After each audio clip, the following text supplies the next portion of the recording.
Hello students, welcome to ज्ञान तृप्ति college YouTube channel. हम BSc final year nuclear physics की last unit को discuss कर रहे थे, जिसमें हम डिटेक्टर्स एंड एक्सीलरेटर को कर रहे हैं। लास्ट लेक्चर में हमारा एक एक्सीलरेटर जो कंटिन्यूस में चल रहा था, दैट इज इलेक्ट्रॉन सिंक्रोट्रॉन, वो हमारा बीच में छूट गया था। तो आज हम उसको कंटिन्यू करके नेक्स्ट लास्ट हमारा एक्सीलरेटिंग डिवाइस हम कंप्लीट करेंगे आज। ठीक है, तो अपने अब जल्दी से इलेक्ट्रॉन सिंक्रोट्रॉन शुरू करते हैं।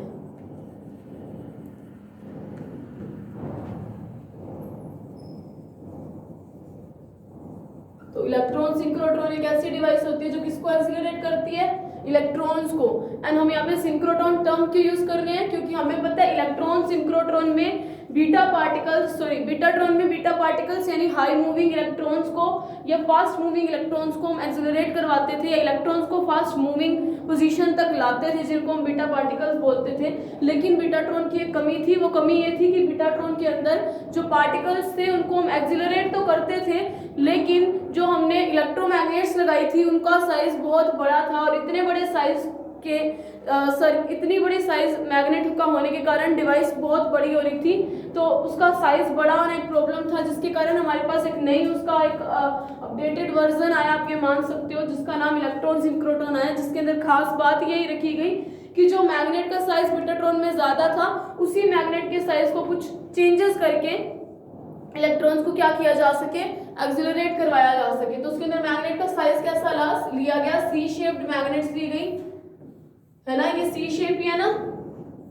उस सी शेप मैग्नेट के अंदर क्या रखा गया, डोनट को रखा गया। डोनट का काम क्या है, जैसा बीटाट्रॉन के अंदर काम था, अब डोनट के अंदर क्या है, दो कैविटीज भी रखी गई हैं, एक कैविटी ये रही और एक कैविटी ये रही, और सेंटर में क्या है, फ्लक्स की रोड्स रखी गई हैं। या आप ये डायग्राम भी बना सकते हो, या फिर आप ये डायग्राम भी बना सकते हो कि ये सी शेप्ड मैग्नेट्स, उनके ये डोनट, ये दो कैविटीज, और यहाँ पे बीच में क्या है, फ्लक्स रोड्स हैं। थोड़ा सा बड़ा बनाना डायग्राम, और ये सी शेप्ड दूसरी मैग्नेट। सी शेप्ड मैग्नेट ऐसे रखी जाती है कि velocity of particle is always perpendicular to magnetic field. और अब मुझे पता है कि डोनट शेप कैसी है, थोड़ी सी बड़ी डोनट शेप लेंगे अपने।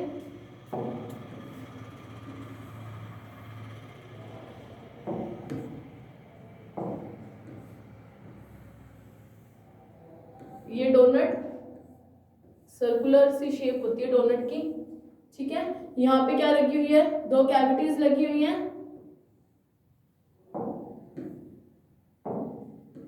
कैविटीज को क्या किया जाता है, रेडियो फ्रीक्वेंसी सोर्स के साथ जोड़ा जाता है। ये सारी की सारी चीजें मैं आपको बता चुकी हूँ। ये कैविटी बिल्कुल भी अच्छे से नहीं बनी, ये वापस से बनाते हैं।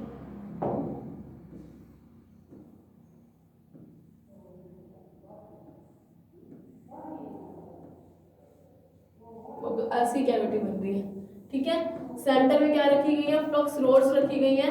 फ्लक्स रोड्स का काम एक ही है कि मैग्नेटिक फील्ड को या तो एकदम से जीरो करना, या उसको उसकी मैक्सिमम वैल्यू तक लेके जाना, ठीक है। इसके अंदर क्या होगा, एक साइड से लगी होगी इलेक्ट्रॉन गन, एक साइड से हमेशा की तरह वैक्यूम पंप। वैक्यूम पंप का काम क्या है, जो डिवाइस है उसके अंदर क्या क्रिएट करना है, वैक्यूम क्रिएट करवाना है, ठीक है। और यहाँ पे क्या लगी हुई है, वो C shaped magnets. C shaped magnets भी कैसी हैं, ऐसी इलेक्ट्रोमैग्नेट्स हैं जिनकी मैग्नेटिक फील्ड की वैल्यू क्या हो, बार बार चेंज होती हो, है ना। ऐसी मैग्नेट ले रहे हैं ना बीटाट्रॉन के अंदर, तो चेंजिंग या नॉन यूनिफॉर्म मैग्नेटिक फील्ड का काम क्या होगा, मैं नॉन यूनिफॉर्म एमएफ लिख रही हूँ। इसके हमारे पास दो काम होते हैं, एक होता है लोरेंज फोर्स। लोरेंज फोर्स का काम क्या होता है, सेंट्रीपिटल फोर्स का काम करना, और दूसरा होता है इंड्यूस्ड ईएमएफ के कारण क्या होता है, इलेक्ट्रॉन्स के ऊपर एक तरीके से पुश फील होता है, जिसके कारण इलेक्ट्रॉन्स एक्सिलरेट करते हैं, ठीक है। तो दो तरीके के मैग्नेटिक फील्ड के कारण दो तरीके के काम होते हैं। पहला तो उसको इसकी फिक्स रेडियस वाले सर्कुलर पाथ के अंदर घुमाना, दूसरा उसके ऊपर उसको एक्सिलरेट करना। अब ये जो दोनों हमारी कैविटीज हैं, रेजोनेंट कैविटीज बोला जाता है, इनको रेडियो फ्रीक्वेंसी ऑसिलेटर सोर्स से जोड़ा जाता है। आरएफओ लिख रही हूं मैं, रेडियो फ्रीक्वेंसी ऑसिलेटिंग सोर्स से जोड़ा गया। अब इलेक्ट्रॉन गन से क्या करेंगे, जैसे ही इंजेक्शन करवाएंगे, यानी कि इलेक्ट्रॉन गन से जैसे ही बीम निकलेगा, वो क्या करेगा, अब जो हमारा मैग्नेटिक फील्ड है वो उसको सर्कुलर पाथ पे घुमाएगा, उसने अपना काम शुरू किया सर्कुलर पाथ पे घुमाना। जब इन इलेक्ट्रॉन्स की एनर्जी 2 से 3 मेगावाट तक हो जाती है, उसके बाद क्या किया जाता है, ये फ्लक्स रोड्स काम में ली जाती है। इन फ्लक्स रोड्स को कैसे काम में लेते हैं कि ये मैग्नेटिक फील्ड को इस मैग्नेट्स के कारण उसको एकदम से क्या कर दे, जीरो कर दे। और फिर क्या किया जाता है, रेडियो फ्रीक्वेंसी सोर्स को ऑन किया जाता है। जैसे ही रेडियो फ्रीक्वेंसी सोर्स को ऑन किया जाता है तो अपने को पता है जितनी बार इलेक्ट्रॉन्स इस कैविटी के अंदर एंटर करेंगे उतनी बार उनको एक्सेलरेशन फोर्स मिलेगा। ठीक है, तो जैसा कि डीज के अंदर या साइक्लोट्रॉन के केस में होता है, सेम तरीके का प्रोसीजर इनके अंदर भी होता है। बस इनके अंदर क्या किया जाता है कि सिंक्रोनाइजेशन की कंडीशन मेंटेन करनी ही करनी होती है। सिंक्रोनाइजेशन की कंडीशन का मतलब क्या हुआ कि जितनी बार चार्ज पार्टिकल एंटर करेगा उतनी बार, यानी जितनी बार इलेक्ट्रॉन इस कैविटी के अंदर एंटर करेगा उतनी बार उसको क्या मिलना चाहिए, एक्सीलरेशन मिलना चाहिए, यानी उसकी वेलोसिटी उतनी बार ही बढ़नी चाहिए। तो ये बात है।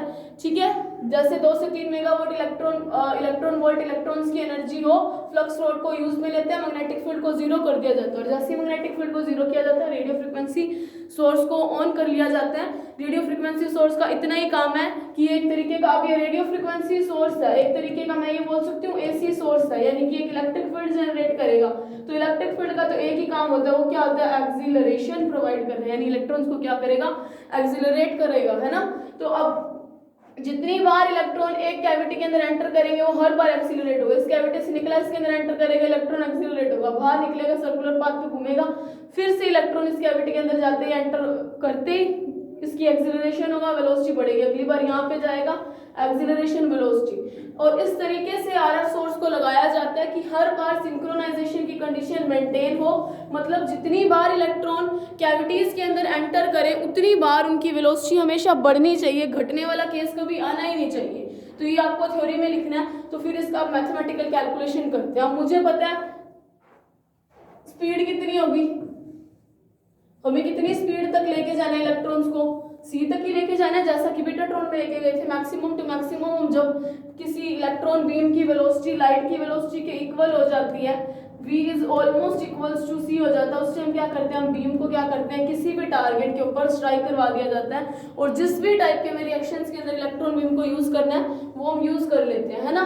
तो वेलोसिटी तो हमने क्या ले ली, c होगी। अब हमें टाइम मान लिया कि टाइम क्या है मेरे पास, जितनी देर में वेलोसिटी c हो उतनी देर में टाइम कैपिटल T रहा।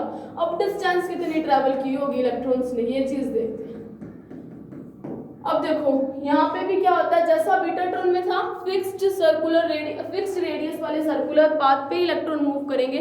सिमिलरली इलेक्ट्रॉन सिंक्रोट्रॉन में देखो, इलेक्ट्रॉन सिंक्रोट्रॉन और बीटाट्रॉन में कुछ खास डिफरेंस नहीं है, दोनों का ही एक ही काम है कि इलेक्ट्रॉन्स को एक्सीलरेट करना, कहाँ तक, वेलोसिटी ऑफ लाइट या beyond the velocity of light, यानी कि प्रकाश के वेग से या उससे भी ज्यादा वेग पे लेके जाना। अपने मैक्सिमम टू मैक्सिमम लाइट की वेलोसिटी की बात कर लेते हैं। ठीक है, तो जैसे बीटाट्रॉन में काम किया जाता था सेम काम यहाँ पे है, बस इसका वर्किंग मैनर थोड़ा सा अलग है।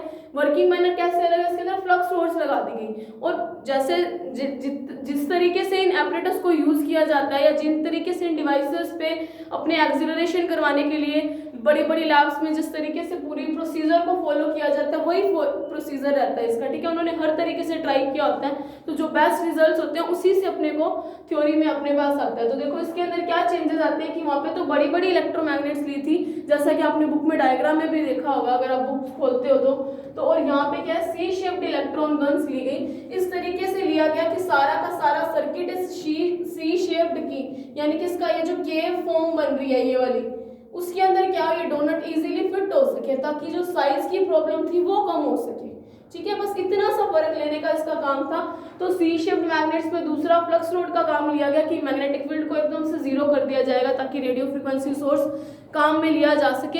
हर बार काम तो वही हमें करवाना है कि उनको एक्सीलरेट ही करवाना है, तो चाहे वो काम इलेक्ट्रिक फील्ड की मैग्नेटिक फील्ड करे नॉन यूनिफॉर्म, या वो रेडियो फ्रीक्वेंसी सोर्स करे, या कोई एसी सोर्स करे, या इलेक्ट्रिक फील्ड जनरेटर कोई सोर्स करे, तो कोई भी करे काम एक्सीलरेटिंग का था, इसीलिए इस तरीके की वर्किंग इसके अंदर यूज की गई। अब मुझे पता है तो उसकी डिस्टेंस कितनी होगी, मैंने मान लिया कि वो जो फिक्स रेडियस है वो r है, यहाँ हम r नोट ले लेते हैं। फिक्स रेडियस मान लो r नोट है, चाहे आप r ले लो चाहे आप r नोट ले लो, कोई फर्क नहीं पड़ेगा। फिक्स रेडियस आर नोट है तो मुझे पता है टोटल कितनी लेंथ इलेक्ट्रॉन ट्रैवल कर रहे हैं, 2 पाई आर नोट। जितनी लेंथ, जितनी उस सर्कुलर पाथ की सरकमफेरेंस, जितनी उस सर्कुलर पाथ की परिधि, उतनी डिस्टेंस ट्रैवल करेगा। उससे ज्यादा तो कभी नहीं कर सकता ना, परिधि से ज्यादा तो कभी ट्रैवल नहीं हो पाएंगे ना इलेक्ट्रॉन से। तो मुझे पता है स्पीड क्या होता है, डिस्टेंस अपॉन टाइम, है ना। तो स्पीड मेरे पास है c, डिस्टेंस क्या है 2 पाई आर नोट। यहाँ से मैं कुछ कैलकुलेशंस निकाल सकते हैं, कुछ चीजें हम फाइंड आउट कर सकते हैं। तो ये आया टाइम t, जो मैंने माना है कि t टाइम के अंदर वेलोसिटी c होती है और डिस्टेंस कितनी ट्रेवल होती है 2 पाई आर नोट, यानी कि सरकमफेरेंस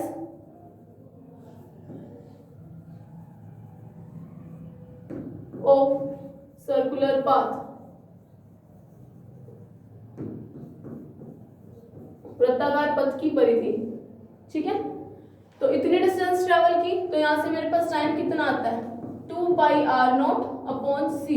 अगर मेरे को फ्रीक्वेंसी निकालनी है तो मुझे फ्रीक्वेंसी और टाइम का एक रिलेशन पता है, F is equals to 1 upon T. तो यहाँ से मैं फ्रीक्वेंसी भी निकाल सकती हूँ, क्या आएगा C upon 2 pi r naught, r naught ले लिया। ठीक है, तो यहाँ से आई फ्रीक्वेंसी।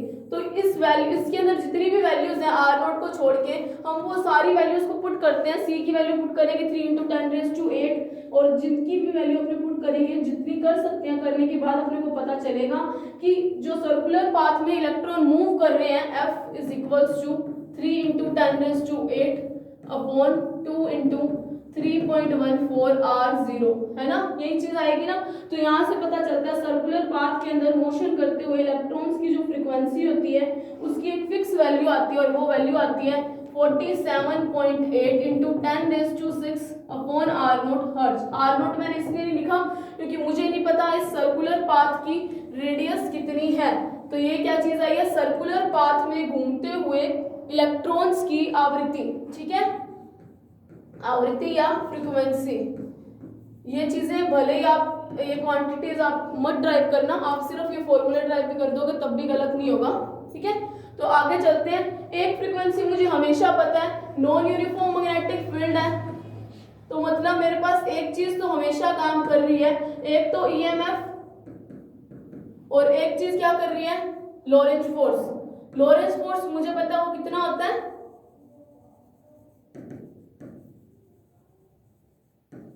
लॉरेंज फोर्स मुझे पता है F वेक्टर या F is equals to Q V vector cross B vector. एक चीज मैं जितने दिन से हम ये चीज करना शुरू किया है एक्सीलरेटर, उस दिन से मैं अब तक बताती आ रही हूँ कि velocity is always perpendicular to B रहता है। ऐसा ही मैग्नेटिक फील्ड हम यूज करते हैं। तो अब देखो फिर आगे क्या करते हैं। देखो इस लॉरेंज फोर्स में ओनली मैग्नेटिक फील्ड का पार्ट कर रहे हैं, क्योंकि अभी शुरू में हमने सिर्फ और सिर्फ मैग्नेटिक फील्ड को ही यूज किया है, क्योंकि हम ईएमएफ सोर्स मैग्नेटिक फील्ड को यूज कर रहे हैं। रेडियो फ्रीक्वेंसी सोर्स तो हम बाद में ऑन करते हैं, नहीं तो आप सीधा देख सकते हो कि मैग्नेटिक फील्ड के कारण लगने वाला force F is equals to Q V cross B. Now we know that V is perpendicular to B. तो V is perpendicular to B, तो F क्या आ जाएगा Q V B sin theta की जगह क्या कर दूं 90 डिग्री, जिसकी वैल्यू क्या आती है Q V B। अब मुझे पता है ये जो फोर्स है, ये वाला जो मैग्नेटिक फील्ड के कारण लगने वाला फोर्स है, वो कर क्या रहा है, सर्कुलर पाथ दे रहा है। किसको, सर्कुलर मोशन दे रहा है, किनको, इलेक्ट्रॉन्स को।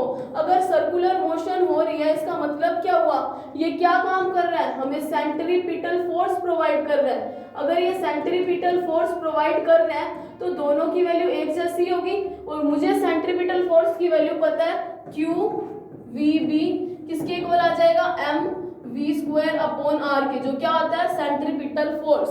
तो QB is equals to this, तो QB is equals to MV upon R, यही चीज बनेगी। यहाँ से देखो मैं क्या निकाल सकती हूँ, एक तो मेरे पास इससे मोमेंटम निकल सकता है, या हम फ्रीक्वेंसी को निकाल सकते हैं। फ्रीक्वेंसी कैसे निकलेगी, साइक्लोट्रॉन में आपको याद होगा फ्रीक्वेंसी की वैल्यू हमने क्या निकाली थी, QB अपॉन 2 पाई M, यही निकाली थी ना। और इससे ओमेगा क्या आएगा, omega is equals to 2 pi F, तो F क्या है, ओमेगा अपॉन 2 पाई, ये चीज आई है। तो यहाँ से ओमेगा क्या आएगा, QB अपॉन M। देखो ये चीज मैंने कैसे लिखी तो मैं आपको भी बताती हूँ। साइक्लोट्रॉन में आपने ये चीज की थी, उसको आप चाहे सोल्व कर लो, और अगर आप नहीं भी करो तो आप डायरेक्टली लिख सकते हो। बार बार ये चीजें हम बार बार रिपीट करें तो उससे कोई फर्क फायदा नहीं होगा, क्योंकि हमारा ही टाइम यूज हो रहा है, इसीलिए मैंने डायरेक्टली फ्रीक्वेंसी लिख दी। ये फ्रीक्वेंसी मैंने आपको 3 से 4 टॉपिक में डिराइव करवा चुकी हूँ, है ना। कैसे किया होता, यहाँ से मैं वेलोसिटी निकाल लूँ, और मुझे साइक्लोट्रॉन में टाइम पता है कैपिटल T/2 होता है, और जो भी वैल्यू आएगी वो यहाँ पे पुट करेंगे अपने, फिर फ्रीक्वेंसी उसका क्या आ जाएगा, रिवर्स हो जाएगा। टी की वैल्यू हमने पुट की थी ना, उसी तरीके से यहाँ पे करेंगे, ठीक है। तो मुझे पता है फ्रीक्वेंसी की वैल्यू क्या है, QB/m, और यहाँ से सॉरी ओमेगा की वैल्यू है QB/m, और अगर मैं यहाँ से ओमेगा की वैल्यू निकाल लूँ तो ओमेगा क्या होता है 2πf, यही होता है ना इस इक्वेशन से। तो मेरे पास f क्या है, ω/2π, तो यहाँ से ओमेगा की वैल्यू क्या बनी, C/r0। इसको कोई इक्वेशन दे लेना 1, इसको कोई इक्वेशन दे लो 2। अगर 1 और 2 दोनों ही एंगुलर फ्रीक्वेंसी है तो मैं दोनों को इक्वेट कर सकती हूँ। तो फ्रॉम इक्वेशन 1 एंड 2, देखो मैंने ये चीज इसलिए सोल्व नहीं करवाई क्योंकि साइक्लोट्रॉन, सिंक्रो साइक्लोट्रॉन और कितनी सारी एक्सिलरेटिंग डिवाइसेस पड़ी हैं, हम हर बार ये चीज आपको डिराइव करके मैं आपको दिखा रही हूँ। तो आज हम डायरेक्टली यूज कर रहे हैं फ्रॉम इक्वेशन नंबर 1 एंड 2। दोनों ही एंगुलर फ्रीक्वेंसीज हैं तो दोनों को इक्वेट कर सकते हो, यानी C/r0 किसके इक्वल आएगा, QB/m के, है ना। तो यहाँ से क्या बना, QB into R0 is equals to m into C बना, यही चीज बनेगी। तो यहाँ से देखो मुझे पता है मास इंटू वेलोसिटी का रिलेशन बना देती है, वो क्या रिलेशन होती है, मास इंटू वेलोसिटी किसके इक्वल आ जाता है, मोमेंटम के इक्वल आ जाता है, यानी QB into R0 is equals to किसके आ रहा है, P के। ये P क्या है, मोमेंटम, कैसा मोमेंटम, लीनियर मोमेंटम। इसको आपको इक्वेशन नंबर 3 दे लो। अगर ये लीनियर मोमेंटम है तो मुझे एक चीज पता है कि हम जब हम C की वैल्यू C पे बात कर रहे हैं, इलेक्ट्रॉन बीम पहुंचा किसके ऊपर, C वेलोसिटी पे पहुंच गया, मतलब हमें रिलेटिविटी की बात करनी पड़ेगी, ठीक है, यानी कि सापेक्षिकता की बात करनी पड़ेगी। उस केस में मुझे एनर्जी पता है कि कितनी होती है, E is equals to √P² plus m² C की पावर 4, यही होती है ना एनर्जी। हाँ, यही एनर्जी मिलती है अपने को P² C² plus m² C की पावर 4। अब मुझे पता है हम पहुंच कहाँ पे गए, C पे। वेलोसिटी कितनी होगी, या तो लाइट की वेलोसिटी या उससे ज्यादा।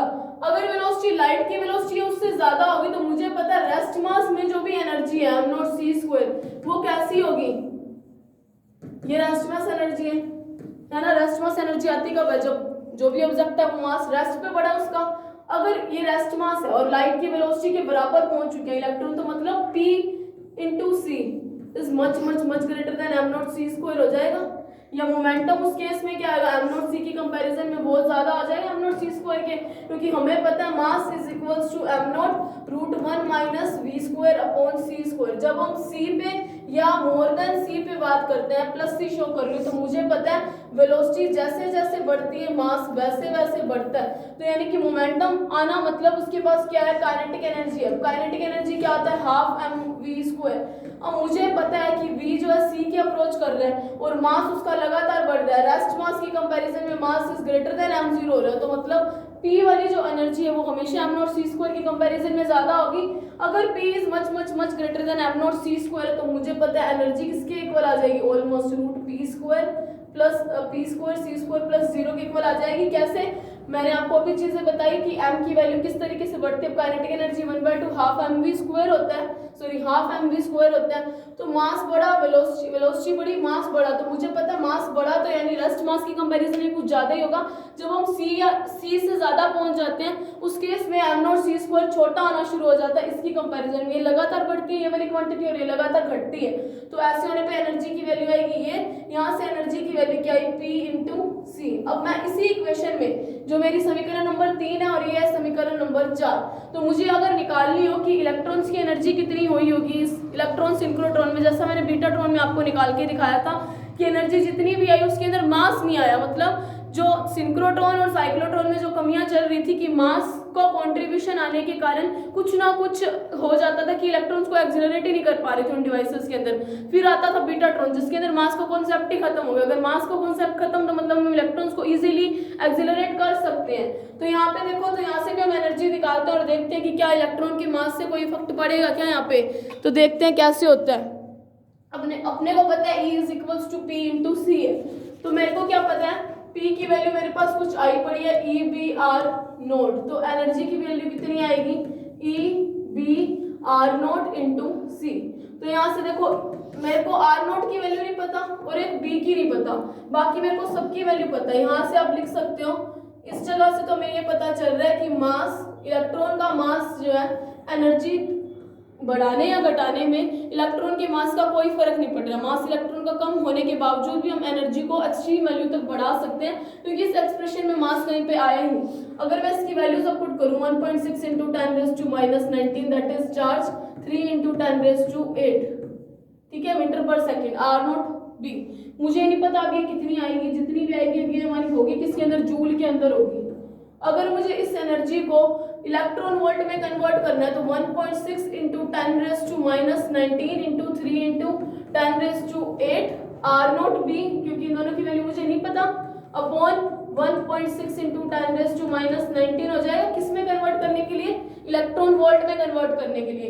अब मेरे को इसी को अगर मेगा इलेक्ट्रॉन वोल्ट में कन्वर्ट करना हो, ये दोनों आपस में कैंसिल, तो E की वैल्यू कितनी आएगी 3 into 10⁸ into 10⁻⁻⁶ r naught B.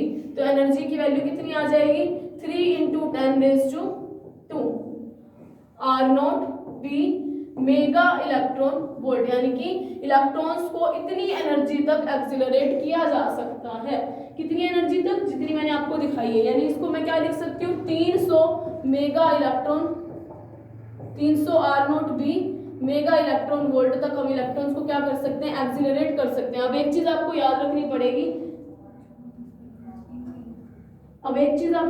पड़ेगी कि इसके अंदर एनर्जी जो होती है ना, अब जब भी हम देखो, जब भी हम वेलोसिटी जो होती है c के बराबर पहुंचनी शुरू होने लग जाती है या c से ज्यादा होनी शुरू होती है, उस टाइम हमें पता है एनर्जी बढ़ती है।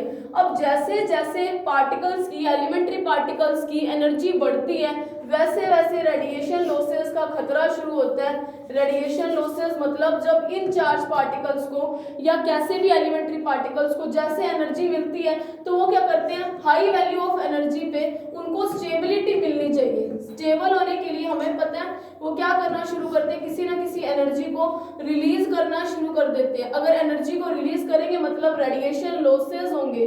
तो देखो ये चीज मैं आपको क्या बता रही हूँ, जैसे मैंने बीटाट्रॉन में भी आपको बताया था कि इतनी डिस्टेंस, जैसे मैंने आपको वहाँ पे ग्राफ दिखाया था कि यहाँ पे जैसे मैग्नेटिक फील्ड 0 से कुछ वैल्यू बढ़ी, तो वैसे यहाँ पे T/4 टाइम पे क्या करते हैं, इलेक्ट्रॉन को क्या करते हैं, साथ में तो यहाँ पे इंजेक्ट करते हैं और यहाँ पे क्या कर देते हैं, इजेक्ट कर देते हैं, इसको स्ट्राइक करवा देते हैं। अगर मैंने आपको बोला था इससे ज्यादा टाइम इसके अंदर रखेंगे तो क्या होगा, रेडिएशन लॉसेस बढ़ेंगे।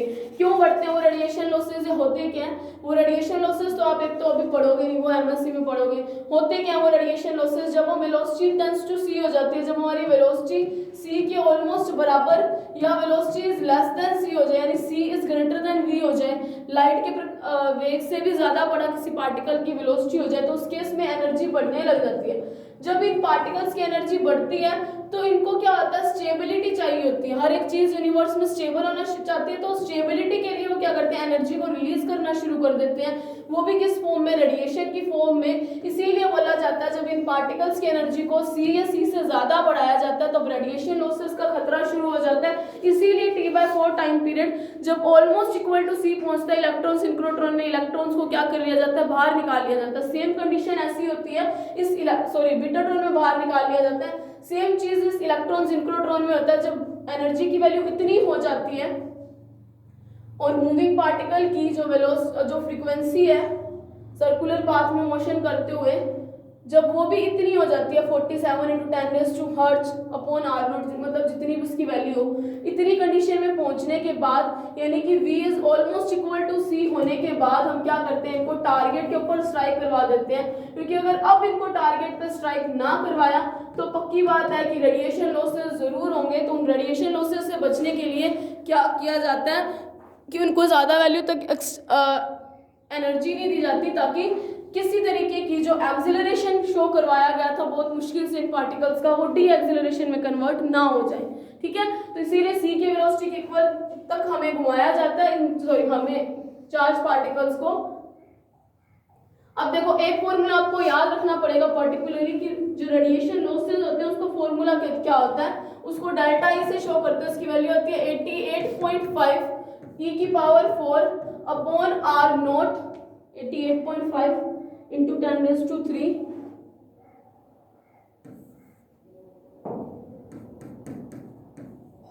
ई की power 4 upon r naught electron volt. शायद तक यही होती है पर साइकिल। ये फॉर्मूला आपको एज इट इज याद रखना पड़ेगा। अगर आप रखना चाहो तो रख सकते हो, एग्जाम में ये फॉर्मूला नहीं पूछा जाता। बस आपको यहाँ से ये पता चलता है कि जो रेडिएशन लॉसेज है, यानी कि कितनी एनर्जी लॉस होगा, वो एनर्जी की पावर 4 के डिपेंड करती है। Delta E is proportional to E की पावर 4। यहीं से पता चलता है अगर हम एलिमेंट्री चार्ज पार्टिकल्स या किसी भी पार्टिकल की एनर्जी को V is equals to almost equal to C होने के बाद भी अगर उसकी एनर्जी को लगातार बढ़ाना चाहते हैं तो रेडिएशन लॉसेस हर हालत में होंगे, और वो रेडिएशन लॉसेस E की पावर 4 के प्रोपोर्शनल होते हैं। मतलब जितनी अब एनर्जी उसको देते जा रहे हो चार्ज पार्टिकल को एक्सीलरेट होने पे, उसकी पावर 4 के बराबर हमारी रेडिएशन का लॉस वो पार्टिकल्स जरूर शो करते हैं। तो इलेक्ट्रॉन सिंक्रोट्रॉन यहाँ तक कंप्लीट हुआ। देखो ये चीजें आपको थ्योरी में लिखनी है कि रेडिएशन लॉसेस कैसे होते हैं, बिल्कुल सिंपल सी चीजें याद। तो नेक्स्ट लेक्चर में हम अपना नेक्स्ट लास्ट सिंक्रोट्रॉन करके इस पूरी यूनिट को खत्म करेंगे और फिर न्यूक्लियर फिजिक्स की स्टार्टिंग पे चलेंगे। So thank you very much for this lecture.